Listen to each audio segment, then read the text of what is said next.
mga ka-trending, welcome back to ZK Trend. Matapos nga magbigay ng statement si Donnie Pangilinan tungkol nga sa issue at didepensahan si Bel Mariano, talaga namang marami pa rin nagsasabi na mga negative about nga sa naturang post. At sa mga tao nga na gusto ng paliwanag kung bakit nag-post ng ganoon si Donnie Pangilinan, may sagot nga ang isang Don Bell fan na pinost nga nito sa Blue App. At ayon nga dito sa kanya, syempre dahil Don Bell fans ako, magpapaliwanag ako tungkol sa post ni Donnie. Nagsimula ang lahat ng birthday ni Bernard Loma, family friend ng Pangilinan family. Invited si Donnie, so nagpunta siya at yan sabi niya na akala niya intimate na birthday celebration, pero ano ang nangyari? Sino nandun at sino nag-post? Diba si _Oscar Brad, pinagmalaki pa niya yan ng million views. Ngayon parang happy naman at aprobado ni Shubi, kita naman sa reply sa comment section. Kung intimate ang party, bakit pagpasok pa lang sa venue, madami na kamera na katutok? Kita sa post ni Mr. Oscar, kaya na madami ang di natuwa sa nakita sa video at madami ang negative comments galing sa lahat ng mga nakapanood. Bakit tukoy agad na toxic ay Don Bell fans?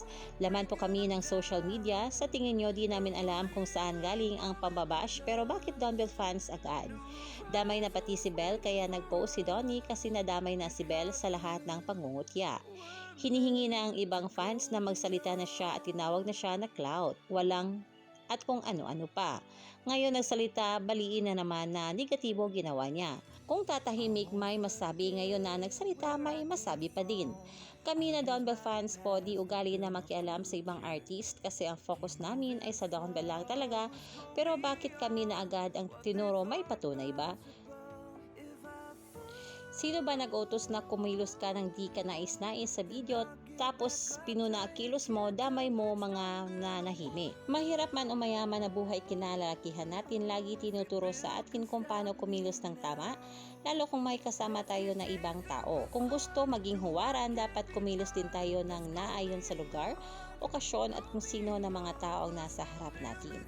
Yan ang paliwanag ko galing sa puso ng isang tagahanga na ang tanging layunin ay sumusuporta at magprotekta sa kanila, Donnie at Bell.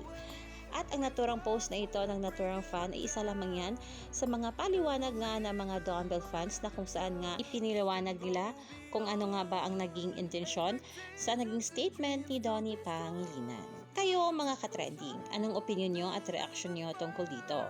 I-comment na. Hanggang dito na lang, maraming salamat sa inyong patuloy na panonood.